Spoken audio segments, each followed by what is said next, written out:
Hello, I'm Terrence Dollard, the host of Comic Culture. Today we're on location at the U.S. Army Airborne and Special Operations Museum in Fayetteville, North Carolina, where they're hosting a special exhibit of the political cartoons of Bill Mauldin. My guest today is author Todd DePastino. Todd, welcome to Comic Culture. Thank you for having me. Todd, we are here at the museum in Fayetteville because they are having an exhibit of the political cartoons of Bill Mauldin, who was a very famous cartoonist, I guess made his reputation during World War II. So what is it about Bill that makes him an enduring figure? It's really his World War II cartoons. I mean, if not for World War II, we would still remember Bill Mauldin because he became one of the premier, along with Herb Block at the Washington Post, one of the premier mid-century political cartoonists. But his World War II work, when he was in the 45th Infantry Division as a rifleman on the front lines, kind of capturing the daily life up front of combat infantry, he did in pictures what Ernie Pyle did in words. I mean, he delivered some of the grim realities of combat to the home front in a way nobody else ever did. And for that, he's really valued and remembered, especially by the military community. He had, I know, a great reputation with the men on the front lines. He, as you say, was one of them. So did he ever get into any sort of trouble? Because a lot of the stuff he's talking about are the troubles of being on the front line, the rain, the bad weather, the poor food. So did he ever get into any headaches and hassles with the folks higher up? Oh yeah, he was not popular with a lot of Army brass.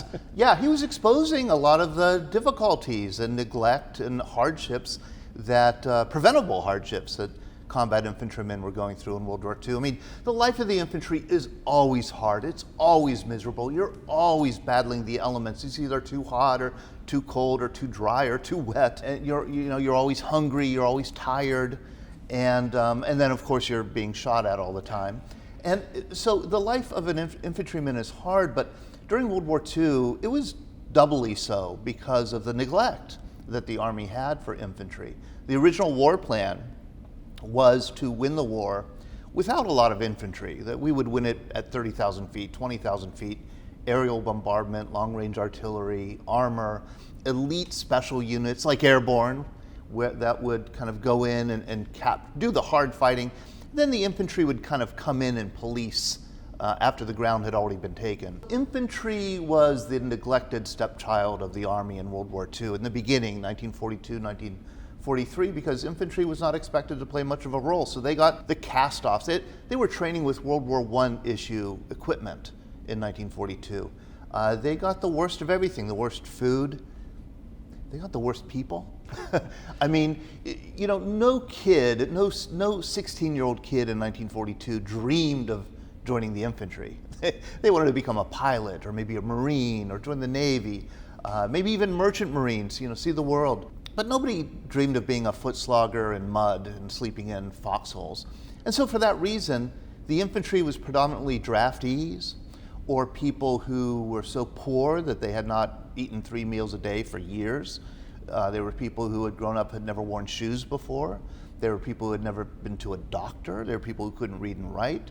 There were very poor people, like Bill Mauldin, who joined in 1940 because he needed a new set of clothes and he wasn't getting enough to eat every day, so he joined the Arizona National Guard, which was federalized and made part of the 45th Infantry Division. The infantry, they were neglected, they were scorned, they were looked down upon. Everybody tried to connive to get out of the infantry. And so there were very few Bond posters or movies about the infantry. This was not a glamorous branch of service. But there was Bill Mauldin. There was Mauldin doing these cartoons, originally for the 45th Infantry Division News, reflecting these men's lives back to them in a really gritty, accurate way that covered the grimness and the misery of their situation and redeemed it with humor. And that made him more than just a cartoonist. It really made him a hero to these men who were living such impossibly difficult lives. It's interesting because you're saying that he was poor and needed a new set of clothes. That's why he joined the Army. But just because one's economic status isn't, I guess, you're not rich, doesn't mean you don't have a great sense of humor, great sense of intelligence, a great sense of I guess, the way to put pen to paper. So when did Bill sort of realize that he had this talent for not only, maybe putting a snappy line together, but drawing a snappy line that would reflect, the men in the foxholes? Yeah, you're right. Genius is distributed equally and randomly, it seems, among the general population, regardless of social class or background or geography. And Bill was one of these geniuses who was born in the mountains of southern New Mexico. He had a bad temperament from the day he was born. Screamed from the day he was born and never stopped screaming really his whole life. He had tuberculosis, he was sick, he had rickets as a child, he was kind of a stunted growth. His older brother by 1 year was 6 feet tall and movie star handsome and could take apart and put back together a tractor motor with, blindfolded. Bill couldn't do any of the normal farm chores, and he was seen as a troublemaker and the runt of the litter, but he was a genius. And his mother recognized that early on. I mean, he could do any academic task you gave him. He was reading novels at age 5. He was doing long division at age 5. He could really have done anything. He dreamed of being maybe a surgeon or maybe a preacher or something, like a general, an army general. But that wasn't in the cards for him because he was so poor and his family was so poor.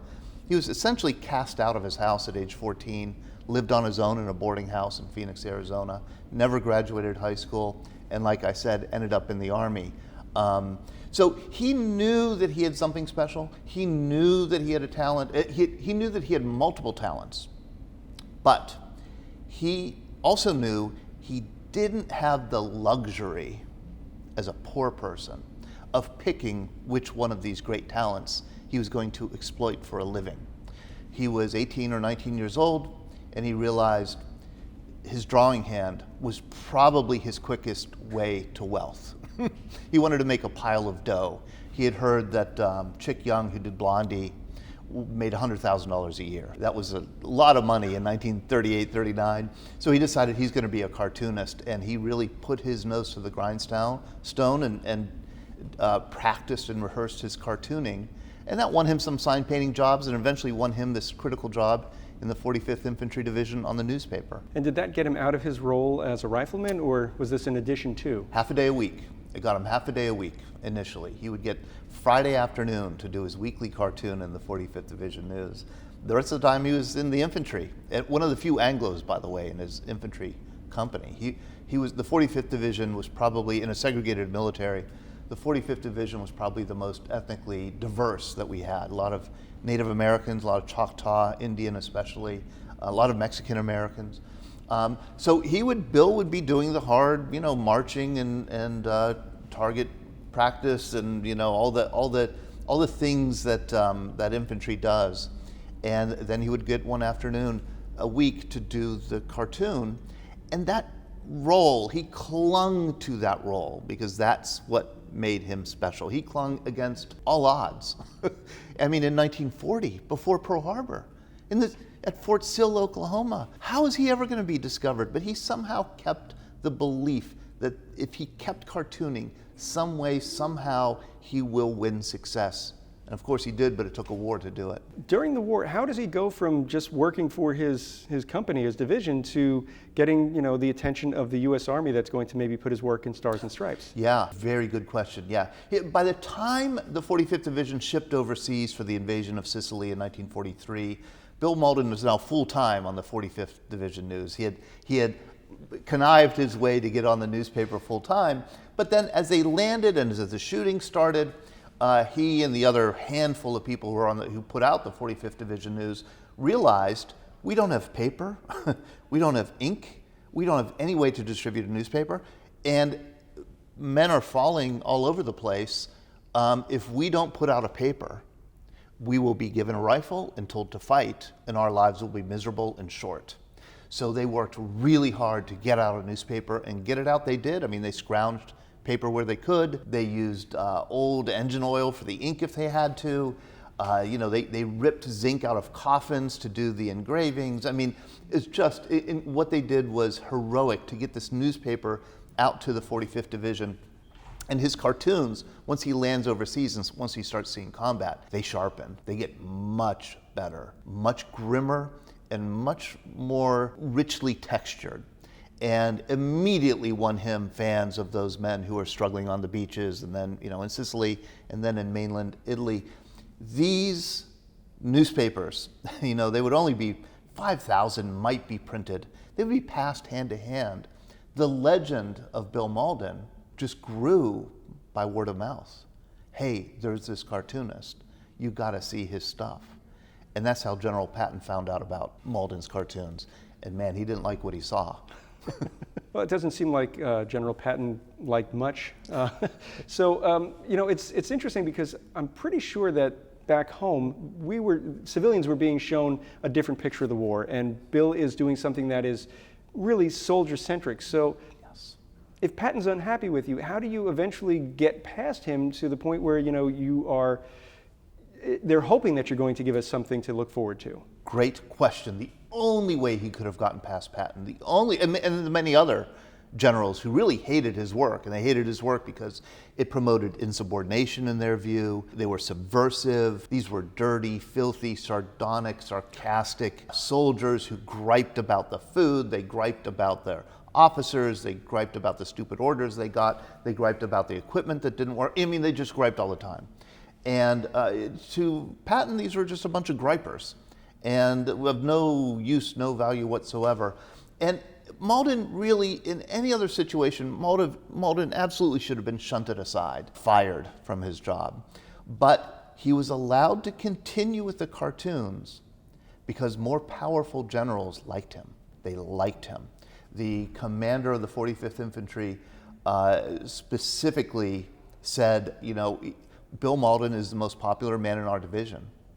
I cannot remove him from our newspaper or morale will plummet. He was good. Eisenhower thought that Mauldin's cartoons were good for morale.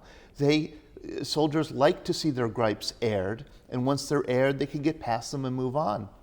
So Mauldin was protected. He was protected because of generals who were concerned about the plunge in morale among American servicemen in the infantry overseas. And he was also protected, and this is interesting, this is something I discovered in writing the book, he was also protected because of a very important and little known order that came from the Army Chief of Staff, General George C. Marshall, in Washington, D.C. on September 1st, 1943. Marshall sent out a memo to all theaters of operation, all commanders, saying that essentially we need to loosen up, liberalize the propaganda about the war that we are allowing to be printed and distributed. That, in other words, the highly restricted censorship, the optimistic, the sanitized, highly overly optimistic view of war was backfiring. There was a concern about, in the home front, rising expectations. In other words, polls showed that a third of Americans believed that we actually were winning every battle, the enemy was cutting and running, morale was high, our boys were clean cut and got everything they needed to win the day. And because of that, people back home were starting to gripe about wage and price restrictions, about the rationing, about their sons and brothers and husbands being overseas, and they were expecting the war to be over by Christmas 1943. So that's what you call a crisis of rising expectations. And there would be a price to pay, a political price to pay. Franklin Roosevelt, everybody in power, if that expectation about winning the war by Christmas was not met. And so there was a new publicity campaign intended to sober the American people up, to kind of let them in on the truth, which was the war is a long, difficult slog. The enemy is lethal. And there are combatants overseas sacrificing far more than you are here at home. And George Marshall put out in the memo that we need to show some of the grimness of war to sober the American people. And if it was just a snapshot of grimness that George Marshall wanted, Mauldin had it. He was perfect. He showed it in a way that the people back home could relate to and understand, but not gross them out. Right. It's different to see soldiers in illustration complaining about the mud or the cold. Yes. as opposed to seeing photographs like during the Civil War. You'd see these horrific photographs of a battle where there were thousands of bodies along the field. So I'm imagining this is a way, like you're saying, to kind of soften that blow, but kind of let them in. Yes, it's a tightrope that Mauldin had to walk, and that anybody who wanted to show writers, Ernie Pyle walked this tightrope. You know, all the photographers, all the journalists for Stars and Stripes, they all walk this tightrope. How do you show some of the truths of the battlefield without discouraging or disillusioning or turning off the folks back home, without being too graphic, too candid, just enough? It kind of showed just a glimpse of the reality, just to pull back the curtain a bit. It was a very fine line to walk. There were no written rules about it necessarily. It's stunning to me that Bill Mauldin at age 21, 22, knew where that line was, and he never crossed it. I'm familiar with Bill's work because of the comic strip Snoopy, Peanuts rather, where Snoopy, every Veterans Day there would be a strip where Snoopy is having root beers with Willie and Joe, and there would always be, to Bill Mauldin from Sparky. It's hard to think of that being so influential on what is the quintessential American comic strip, and yet, Bill's work is. So what is it about, Willie and Joe that kind of resonates with the soldiers, and when do they start to come around? The soldiers start to see Bill Mauldin's cartoons and Stars and Stripes in early, very, very late 1943, December 1943, January 1944. Stars and Stripes, the viewers should know, had the largest circulation of any newspaper in the world during World War II. It was read by all 12 million service members across the globe, and it was, if you wanted to become a celebrity, you got in the pages of Stars and Stripes. So when Mauldin starts getting a daily cartoon in Stars and Stripes, it makes him a celebrity instantly, and it makes him a celebrity especially in the U.S. Army. I mean, here is a 3-striped sergeant speaking truth to power, and putting on the front pages, as it were, the forgotten branch of the military. These generally, hard-fighting, poor, long-suffering soldiers who are doing the dirty work up front. These characters of Willie and Joe are, they're behind us. Obviously, they represent the everyman, but when does he sort of introduce them, and when do they sort of become that everyman that the soldiers can relate to? They evolve. Joe was originally a Native American, a Choctaw Joe Barefoot in the 45th Division. He evolved, as did Joe, into this pair. By early 1944, there they are, fully formed. And what's interesting about them is they speak in this urban patois. I'm from Pittsburgh, Pennsylvania, so I always imagine Willie as a steel worker. But if people in Detroit imagined him as an auto worker, or somebody in California might imagine him as a dock worker. He's kind of like the blue collar. They're both blue-collar everyman. Willie seems to be a little bit older, a little bit wiser. Joe seems to be a little bit younger and more temperamental. But Americans everybody knew somebody like these. They were your uncle, your father, your brother, your cousin, your neighbor, your buddy from elementary school. They were people that could be related to. We are in this museum. They have this wonderful exhibit, and there are some original strips. How difficult is it for somebody on the front lines? I mean, I'm assuming at some point the Nazis are thinking to themselves, if we get this guy, Bill Mauldin, we're going to probably knock down, morale, and we can maybe have a victory. How difficult is it for him to stay with his unit and not get killed? Oh, good question. Very hard. It was a harrowing job that Mauldin did. Now, of course, he was not on the front lines like the combatants were, but he would go and actually stay in a foxhole for 4, 5, 6 days at a time, kind of experiencing the incoming fire, seeing the wounded, getting wounded. He was wounded once. And then he would go back to the rear for an equal amount of time, maybe 1 or 2 weeks, do a week or 2 worth of cartoon, and then he would have to go up front again. And he always said going back up front to see the combat was always the hardest thing, because you never knew if you were going to get hit. And the other thing was, he said it was a grief-filled experience, because you might go to the same foxholes that you were there 2 weeks before, and there would be all new people, because the people who had been there 2 weeks before were either killed, wounded, or psychologically so traumatized that they couldn't serve on the front lines anymore. And he said it was a harrowing experience, and it haunted him the rest of his life. And the rest of his life, he continues to be an editorial cartoonist. And I'm looking at a couple of pages over there from when he was in Vietnam and some work with LBJ. When he comes back from the war, how does he kind of, is it easy for him, let me restart that. When he comes back from the war, is it easy for him to get picked up by a major syndicate who wants him to be their editorial cartoonist? Or is that a bit of a battle as well to, get recognized for more than just being folksy and of the people? Oh, it's really easy, too easy. I mean, he comes home a millionaire and a celebrity. He's got a 4-year syndicate deal with United Feature Syndicate that he is held to until April 1948. The problem is he wants to quit. He doesn't want a cartoon after the war. He grew up in the Army. He doesn't know what civilian life is like. What is he gonna, he's got a wife he barely knows. He's got a kid he's never met. He's been in the Army since he was 18 years old. He has no idea about the home front and how's he going to do political cartooning. He wants to take a sabbatical. The syndicate won't let him out of the contract. So he does 4, 5, 6 cartoons a week for United Feature Syndicate, and he kind of feels his way through post-war America.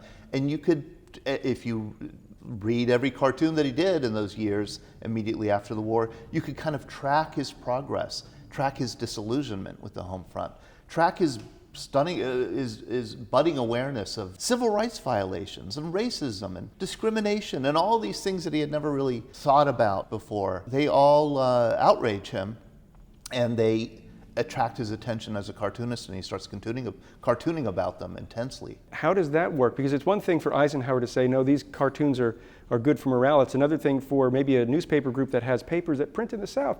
They may not want to talk about, civil rights. So how does he kind of negotiate that and still, have his message heard? It didn't go well.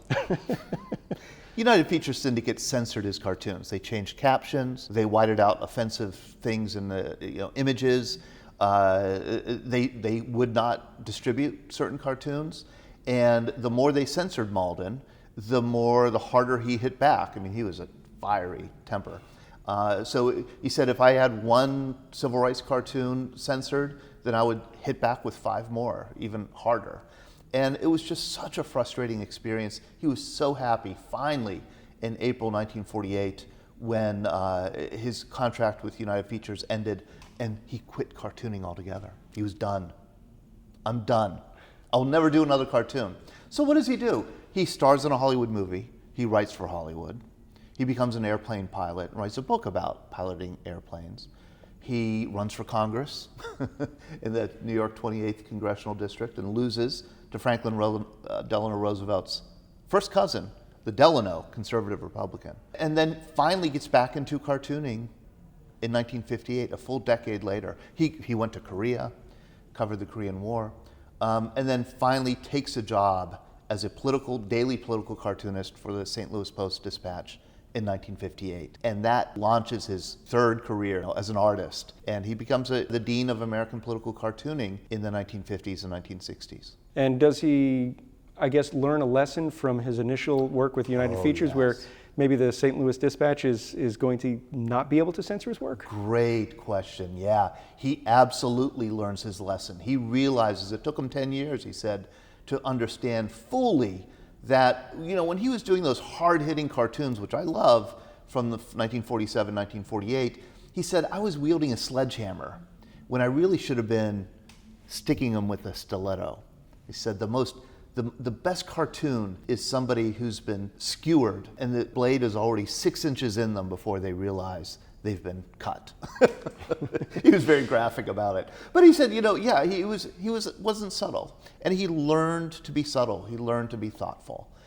He learned to moderate his commentary. I know that you were involved with an organization called the Veterans Breakfast Club, and I was wondering, in the few minutes we have left, can you tell us a little bit about that? Yeah, you bet. Yeah, the Veterans Breakfast Club was born from my work in Bill Mauldin. I started talking to veterans about their service and discovered that just like Mauldin, they each have a story.